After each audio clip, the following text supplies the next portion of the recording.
Donald Trump made this statement. He said, hey, I noticed that Iran, the Islamic Republic, they're asking for compensation.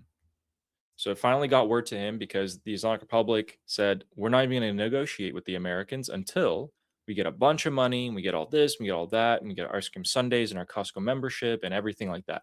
And Donald Trump's like, that's ridiculous. If you guys want compensation, you know what? We want compensation. We're actually going to use your frozen assets to not only compensate the families of Americans who died to your roadside bombs, we're actually going to go ahead and compensate all the protesters that were slain. We're going to compensate all the people who lost their lives in Yemen and Lebanon and etc. with your money. When he said this turned out to push oil prices up about 5%. So they pushed it from in the high 70s to the mid 80s, and it forced him to come out in a press statement a couple hours later to say that the strait is open, completely under our control, and that caused oil prices to stabilize. Let's see what he said. The mines, we've mine swept the entire strait, as you probably maybe heard, maybe you didn't hear, but we control the strait 100%. Now, can they make trouble? Yeah, they can make trouble, but they're broke. They have no money. Iran is broke. The mines. So he seems to be pretty content sitting back and pushing that economic blockade onto them. Also, for you guys saying no sand to it, it's not going to be at the beginning. It's going to be when we have finished giving you guys the news and we finished our analysis. And then that's when we usually do the punishment for whoever loses the super chat race, of which I am at 7. What are you at? Oh, shit. I'm at 5. Let's guys. All right, we're winning today. Andy We're winning is today. at 7. Oh, no. We got to win this. Guys, again, I will get you more My turn. Santur if I win. Oh, okay. So, and he said that. So oil prices have somewhat stabilized, but guess what, guys?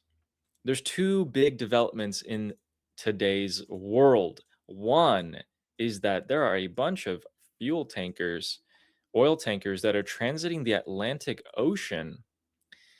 Saudi Arabia, look at where they came from. They came from Saudi Arabia. The United States is buying Saudi Arabian oil. Here's why. Right here in the Red Sea, the Houthis declared the Bab el-Mandeb right there closed. So we'll actually go zoom in a little bit more for you guys. They declared this closed. So all the Saudi ships actually had to go through here. But instead of selling it to Europe, who desperately needs this oil, America bid for this oil and bought it instead. This oil went all the way across the Atlantic and is now arriving in Texas, where it is being bought at the end of the day still on a discount. So it looks like the US is going to take that and then sell it to the Europeans for a premium to make some money. Or at the same time, want to remind you guys so we tell you all the time the oil reserves of the United States is plummeting at an alarming rate. Well, we actually just got information at the current drawdown rate, the current rate at which we're releasing our oil reserves, we're going to hit the congressional minimum of 252 million barrels in 8 weeks or less, depending on if the rate increases. We only have 46 more million barrels to go before we hit rock bottom. And that is pretty alarming. An 8-week timeline.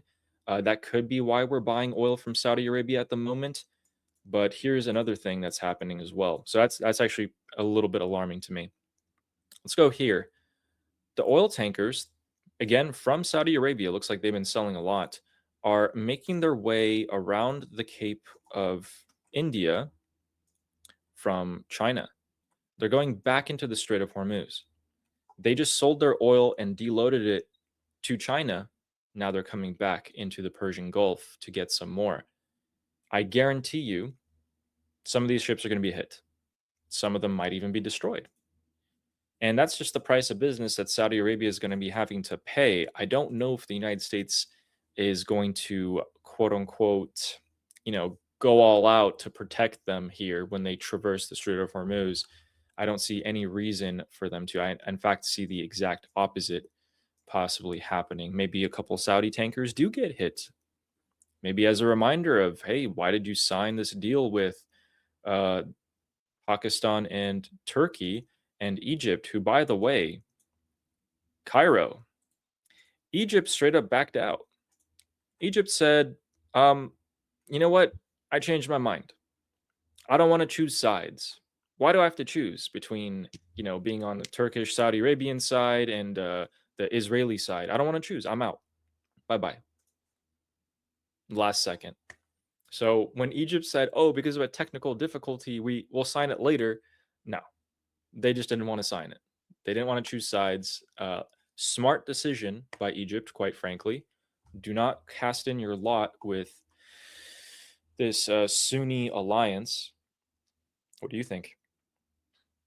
Yeah.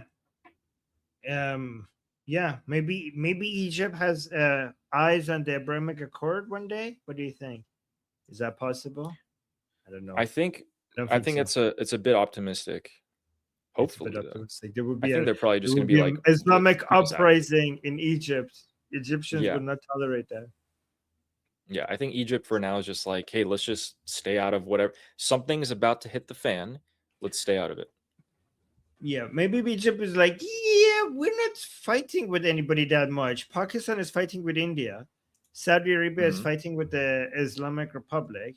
Turkey is basically expanding the Ottoman Empire. If we make a pact with you guys, we're gonna get dragged into so many wars.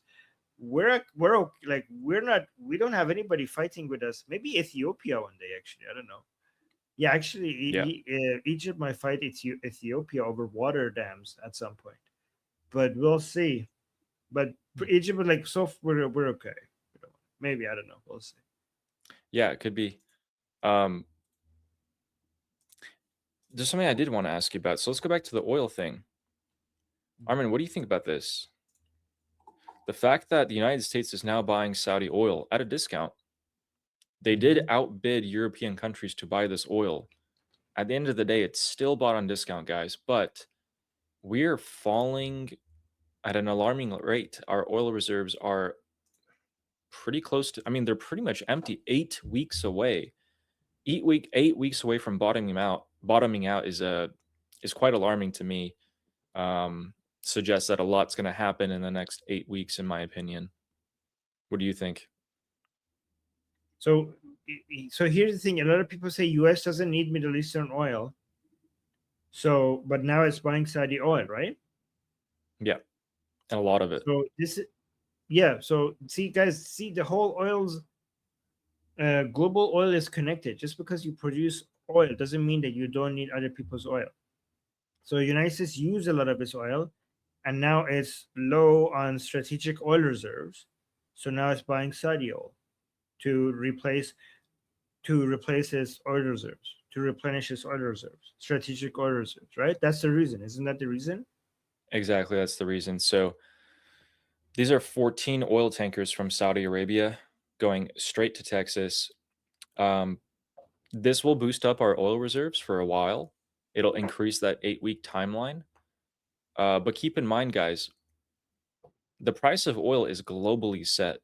No matter how much we produce domestically within the United States, we cannot sell it for more or less than what the world market decides. Just not how it works. It's all connected. Also, we did order states like California and Alaska to quadruple, even quintuple their production of oil. That takes time. And in the meantime, we're kind of squeezed. So it makes sense for us to buy this. I assume we're going to buy even more. Um,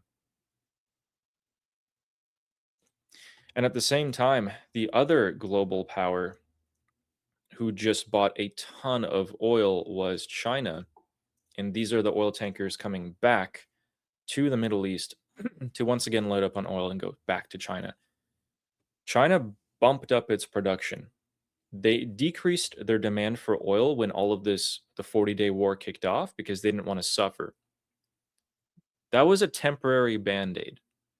They upped their demand once again and they just bought a ton, if not most, the majority of the oil sitting on the Asian oceans and the markets here. So what that does is it encourages the price of oil to stay high because it shows that there's a big demand many buyers for it. At the same time, it's not good for the United States. Price of oil, the higher it stays, it's not good for the United States. It's not good for the entire world. And what I predict China is going to do after this is it bought the oil. Prices are high right now. It'll use that, decrease its demand if it can again, and try to weather out the storm like this. So it can actually decrease and increase the price of oil by buying a lot of it at key moments, which it seems like we're approaching a key moment. Libya, for some reason, someone or something is striking an oil refinery outside the city of Tripoli and Al Zawiya.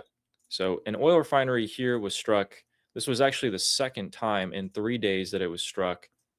The oil tanker the oil fuel reserve building storage completely collapsed, caught on fire, and they still have not been able to put it out. It's burning well into the night here.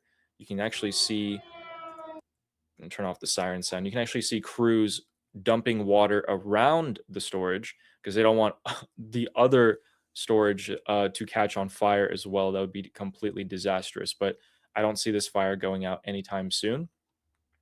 Apparently on Saturday they were hit, but nothing caught on fire. Looks like the drone missed. Drone hit today. And that's raising some questions because if we take a look at where Libya is,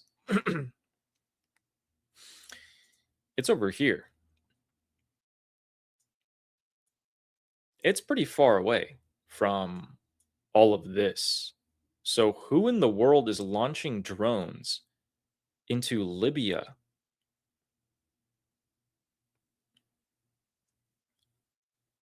I have no idea. Who even has that range? So this is the question of the day. If anyone has any answers, please let me know because I'm sure the CIA would also like to know the answer to that. But looks like we're seeing some oil escalation here around the world.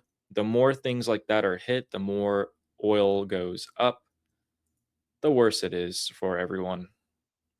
Someone's doing it on purpose.